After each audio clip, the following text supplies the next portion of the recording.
O IPA TV desta semana tem a alegria de rever a psicóloga, terapeuta, especialmente no tema sexo, Osmeire Tobias. Doutora Osmeire, a gente sempre está abordando esse assunto que liga, relaciona tanto as pessoas, e a hora que eu falo relaciona, a gente tem discutido um tema bastante, ouvindo a sociedade discutir muito, e a senhora tem dado palestras nesse sentido, responsabilidade relacional. Exatamente. O que significa isso, doutora Osmeire? Um prazer tê-la no IPA TV. Antes de mais nada, eu que agradeço. Mais uma vez é um prazer estar com você, tá?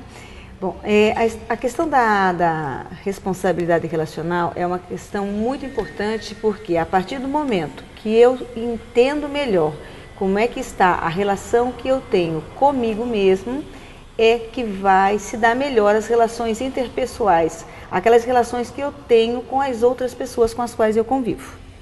É mais ou menos tomar posse de mim, e a partir do momento em que eu tenho essa posse, aí eu posso me relacionar, eu posso ter uma relação de troca. Isso. Quanto melhor eu tenho uma responsabilidade de como é que eu estou, de como é que está a minha qualidade de vida, então eu começo a trabalhar melhor as minhas frustrações, eu começo a melhor entender como é que está o meu estado de espírito, e com isso eu tenho uma qualidade melhor de troca, seja emocional, seja profissional, e isto faz com que, com certeza, há um reflexo melhor nas relações. Eu consigo ter uma produção melhor, seja ela profissional ou até mesmo pessoal. A responsabilidade relacional poderia caminhar naquilo que nós observamos. Muitas pessoas sentem um vazio e acham que este vazio, este completar, está na ação do outro, seja no aspecto profissional, ou no chefe, ou na relação, marido, esposa, enfim, o casal. Na verdade, as pessoas projetam as suas frustrações no outro, ao invés de reconhecer que o problema está nela. Isso, exatamente isso. A maior parte de nós acaba passando uma boa parte do tempo projetando no outro a questão de estar infeliz, de não estar bem, e com isso acaba muitas vezes ficando realmente infeliz e perdendo um tempo muito precioso de poder aprender a se reconhecer, a olhar para si mesmo e entender o que é que realmente está deixando infeliz. E uma grande maioria das vezes, na verdade, são as frustrações que vêm, de uma certa maneira, a gente chama retroalimentando. O que a gente costuma brincar é o seguinte: muitas vezes a pessoa passa a acreditar que tem que esperar ter X coisa para poder fazer o que realmente deseja e quer. Por exemplo, a casa nova, o carro novo, exatamente, cirurgia plástica. Exatamente. Uma brincadeirinha assim, então eu espero ter, quando eu tiver R$500, a partir de 500, 600, R$1.000 eu vou começar a guardar dinheiro. Vai morrer pobre. Porque a ideia é, se eu realmente quero fazer alguma coisa, eu preciso começar a fazer com o que eu tenho. Porque essa questão de dizer, eu espero ter tal coisa para fazer o que eu desejo, é uma desculpa, é um boicotador que nós passamos a ter na nossa vida. Então, a ideia é eu realmente olhar o que eu tenho, o que eu sou e como eu estou. Porque senão eu passo o tempo todo esperando que venha do outro eu poder ser feliz ou ter qualidade de vida. Então é isso que você estava dizendo. Eu acabo projetando no outro, me desculpando, me justificando por não estar bem, por estar infeliz e por não ter qualidade de vida. Com isso, eu perco um tempo precioso de olhar para o que realmente precisa e mudar o que realmente precisa. A doutora Osmeire Tobias, terapeuta de casais, uma terapeuta clínica das mais renomadas de toda a nossa região, participa novamente do IPA TV. Doutora Osmeire, discutimos a responsabilidade relacional, a projeção das pessoas no chefe, no parceiro, na parceira. E aí eu pergunto à senhora, existe um tempo para recomeçar? Algumas pessoas, a gente aqui não quer incentivar a separação, não quer incentivar, mas por que tanta gente vive infeliz, não discute a relação com seu parceiro, com sua parceira? Por que as pessoas têm a tendência, quando meu filho crescer, talvez eu me separe? Por que isso acontece na vida das pessoas? O que falta? Coragem, preparo, base? O que está acontecendo com a sociedade, doutora Osmeire? Eu penso que, na verdade, essa facilidade que nós temos até, essa abertura, essa facilidade de se poder falar das relações, acaba, na verdade, assustando as pessoas, né? Porque uma coisa é eu não poder falar, então eu acabo me justificando e me resguardando. E quando eu, de repente, até tenho a liberdade ou a aprovação para poder me comunicar, eu acabo tendo que... Eu tenho que olhar para o que precisa. Então, eu penso que está um pouquinho atrapalhado, vamos falar assim, as relações, no sentido assim, do que nós estávamos falando no bloco anterior. Eu tenho que começar a assumir a responsabilidade da minha felicidade. Eu tenho que começar a assumir a legitimar relação. O que eu quero. Legitimar o que eu quero. E nas relações, mas sejam... dá um trabalho, não dá? Exatamente, essa é a questão. Custa. Fazer mudanças dá trabalho, só que tem um detalhe, nós não, por exemplo, nós não compramos um patrimônio de um valor, num bom local e deixamos lá. Se nós não fizermos um tipo de manutenção, aquilo vai se deteriorar. As relações humanas não são diferentes. Um casal, vamos falar da relação dual, uma relação de dois, uma relação dual, precisa de uma manutenção. Se ela não teve essa manutenção, vieram os filhos e essa relação foi tendo um afastamento, ela se perde. E aí, em nome dos filhos, muitas vezes isso foi se deixando passar, foi se empurrando com o tempo. Os filhos às vezes crescem e o casal se perdeu. Muitas vezes é justamente essa coragem de olhar um no olho do outro e dizer, olha, na verdade não está bom. O que está faltando? Onde nós nos perdemos?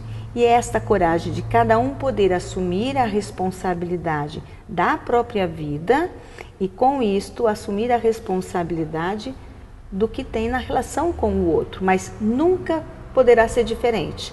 Primeiro a responsabilidade com a relação que tem consigo. E aí, sim, isto vai poder fazer uma diferença na responsabilidade que tem na relação com o outro. Aonde encontrar o equilíbrio, Dr. Rosmeide, numa sociedade onde a internet, as redes sociais possibilitam um conhecer novo, pessoas novas.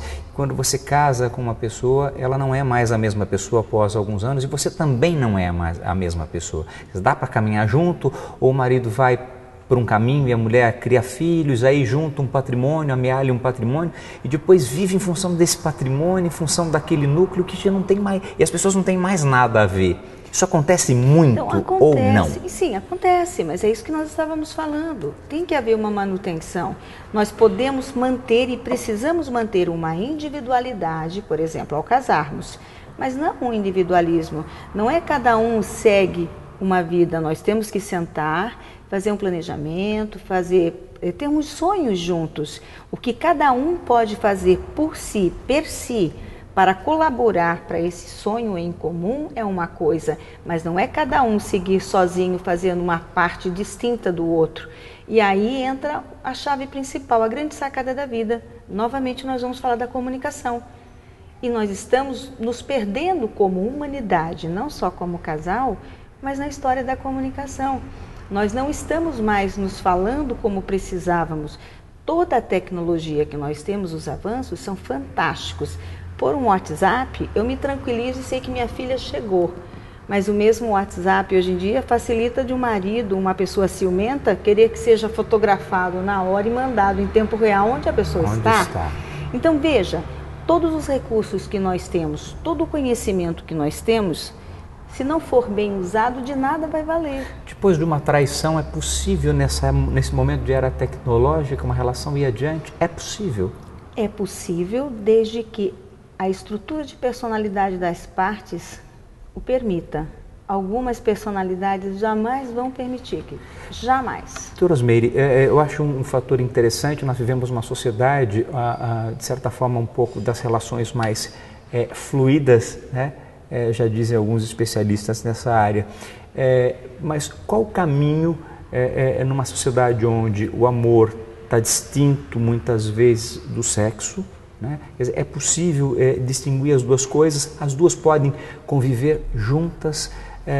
E qual é a chave dessa possibilidade? Porque em todas as relações alguém tem aquele amor que é o amor de doer, né? E alguém, parece que o amor é menor, mas o amor é sempre diferente entre as pessoas. Eu nunca vi num casal onde não existe esta diferença. A sensação é de que um ama mais, ou um tem a paixão e o outro tem o amor. Como é que é essa relação nessa história que nós falamos? Olha, eu penso que a verdade absoluta sobre essa questão, ela é realmente, aí eu acredito que ela é relativa. Eu posso te dizer o que eu acredito, o que eu penso e o que a experiência profissional e pessoal desses anos de vida me dizem. Eu acredito que é assim, existem diferentes formas de amar. O que a gente precisa tomar cuidado é o que torna patológico o amor. Então, assim, se amar de uma forma saudável é tudo que traz uma troca saudável, que traz qualidade de vida. Uma coisa que seria traz... adesão e outra coisa seria comunhão. A relação que é aderir à vida do outro é um pouco mais doente. E aquilo que é comunhão é mais possível. Que essa história de compactuar, compartilhar é saudável. Aderir, ter aquela coisa de fazer mesmo, não deixar o outro respirar, isso é patológico. Então tudo que foge ao saudável, ao que dá qualidade, que traz leveza, é doença. Então assim, existem diferentes formas de amar, porém tudo que passa de um certo limite do saudável é patológico. Agora, dizer que o seu jeito de amar é melhor ou pior que o meu, não existe. É diferente. E aí entra uma outra questão. A comunicação que nos falta e o respeito, né? O respeito pelo diferente. Nós não aprendemos desde cedo a respeitar o diferente. E respeitar o sentimento do outro. E o sentimento do outro. Empatia falta? Se colocar no lugar do outro? Falta muito. Já mudou bastante, mas temos muito que aprender ainda. Muito que aprender. Doutora Rosmeire, eu gosto de sempre abordar na sua presença de um assunto que é muito palpitante para a sociedade, como vivenciar depois de um processo de rejeição relacional. Como voltar à vida depois de um momento tão doloroso quanto se sentir rejeitado numa relação afetiva? Olha, aí é uma questão muito delicada mesmo, porque o pior dos sentimentos que um ser humano pode experimentar realmente é o sentimento da rejeição. Dependendo da estrutura de personalidade, terá muito mais dificuldade de lidar com isso. É necessário um processo terapêutico com bastante delicadeza e paciência. É possível que isso aconteça, mas é preciso um certo tempo. E é importante que a pessoa possa aprender que ela tem que trabalhar um sentimento que às vezes fica enraizado, que se chama o sentimento de menos-valia. Esse sentimento de menos-valia, às vezes ele já está enraizado nessa pessoa. Baixa autoestima, por exemplo? É mais do que baixa estima. A baixa estima, ela ainda é mais fácil de trabalhar. O sentimento de menos-valia é um sentimento que, assim, com todo mundo dá certo menos comigo, todo mundo pode melhorar, eu não consigo. É um sentimento que se arrasta, é como se arrastasse correntes mesmo.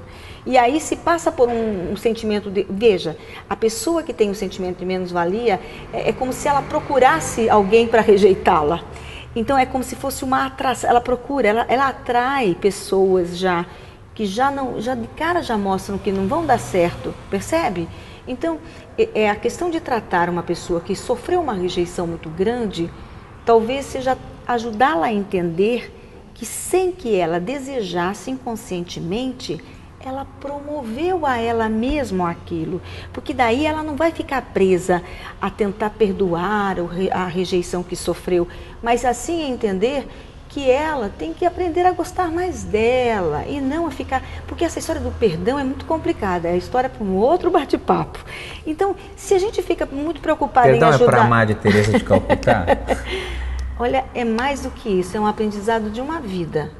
Mas a pessoa que sofre uma rejeição muito grande, se a gente se preocupa em ajudá-la a perdoar, a não ter aquele sentimento ruim. Ela tem que ter raiva mesmo, não tem que ter, a princípio. Olha aí, exatamente. Nós precisamos ajudar a pessoa a pôr para fora toda aquela raiva, exorcizar esses fantasmas, justamente para que depois de exaurir, ela possa se levantar, tomar um bom banho, se arrumar e viver novamente. Existem milhões de pessoas que podem se interessar por esse ser humano, não é? Mas ela precisa, primeiramente, olha lá, o que nós começamos a conversar, a ter a responsabilidade de ter uma boa relação consigo mesma.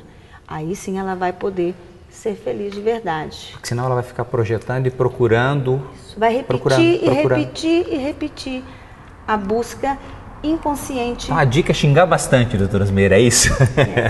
Eu estou cuidar. exagerando.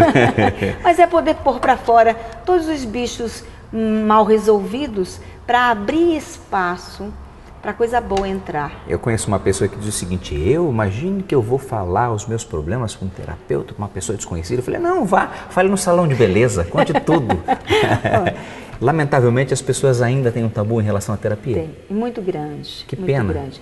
E infelizmente, porque às vezes tem uma experiência negativa, mas em todas as áreas, todos os profissionais às vezes têm algumas pessoas que cometem algumas gafes. Mas é sempre bom dar uma segunda chance, não ao terapeuta, mas a si mesmo. Mas a questão da relação com o terapeuta, ela vai por um caminho, talvez, doutora Osmeire, em que a pessoa, talvez, até porque nem sempre o terapeuta vai falar, ele vai ouvir e encaminhar, mas muitas vezes, no momento em que ele fará uma intervenção, ele vai falar uma intervenção com aquilo que a pessoa não quer ouvir. E aí a experiência é negativa. Mas aí que está também, tem um detalhe. E aí numa experiência negativa, que às vezes as pessoas desconhecem e não são bem orientadas. Vai depender muito da abordagem que alguns terapeutas utilizam. Muitas vezes não dá certo para algumas estruturas de personalidade mesmo. Então não deu certo com uma abordagem, procura uma outra. Não deu certo com uma namorada, tenta com a outra. Tenta com a outra também, exatamente isso. Não pode desistir. Muito bem. Jamais, não é na primeira vez, é jamais. Nós vamos entrar no ping-pong. Lamentavelmente, é muito curto esse programa para tanto assunto, para tanto interesse. Responsabilidade relacional em 2 palavras. Acreditar na vida. Uma boa leitura para quem quer se relacionar bem consigo mesmo. A senhora lembra de alguma? Sabe que apesar de tudo, eu ainda diria, independente de apologia à religião, a Bíblia. A Bíblia. A Bíblia. A gente encontra a resposta na Bíblia ou a gente não quer ver às vezes? Com muito cuidado e isenção de julgamento, sim. Se a gente não for fanático, a Bíblia é um bom livro para a gente ter as respostas. Eu acredito e tenho certeza. Muito bem. Se a senhora tivesse que indicar uma boa conversa, além do terapeuta, com quem a gente deve ter uma boa conversa? Com quem a gente sente que vale a pena uma boa conversa? Quem é o bom amigo? Espelho. Com o espelho, olhar nos próprios olhos. A gente se trai mais do que atraído muitas vezes? Eu acredito que sim. Eu acredito que sim. Tem uma forma da gente começar a mudar? Já estamos chegando no final do ano. Qual é a dica de mudança? Eu tenho proposto à minha pessoa e às pessoas às quais eu tenho feito um ciclo de palestra o seguinte: acordar, abrir os olhos e dizer: hoje eu vou mudar o meu dia, eu vou ser feliz e vou ter qualidade de vida. Hoje. Exatamente hoje. Se a senhora tivesse que falar alguma coisa olhando para aquela câmera, olho no olho para alguém que de repente está num momento de angústia, de dor, e que a senhora pudesse mudar a vida dela, o que a senhora falaria olhando para aquela câmera? Eu diria: abra os olhos todos os dias e diga para si mesmo: hoje pode ser o seu único dia. Faça a diferença. Eu vou fazer uma última pergunta. Vai demorar, você vai chegar para Deus de braços abertos, ele vai falar: Osmeire, minha filha, você chegou, o que você falaria para ele? Muito obrigada pela minha vida. Osmeire, é uma delícia ter você no IPA TV, uma aula e um prazer. E vamos ver se a gente faz de vez valer aquela ideia de ter toda a participação tua no rádio toda semana. Vamos combinar. Pois é, vamos combinar. Vamos dar esse presente para o ouvinte da Ipanema e para as pessoas que precisam de uma porta de abertura para daí procurarem uma nova vida melhor. Ok, obrigada. Essa é Osmeire Tobias, que participou no IPA TV. Um beijo para você, até o nosso próximo programa e até lá. Fiquem com Deus.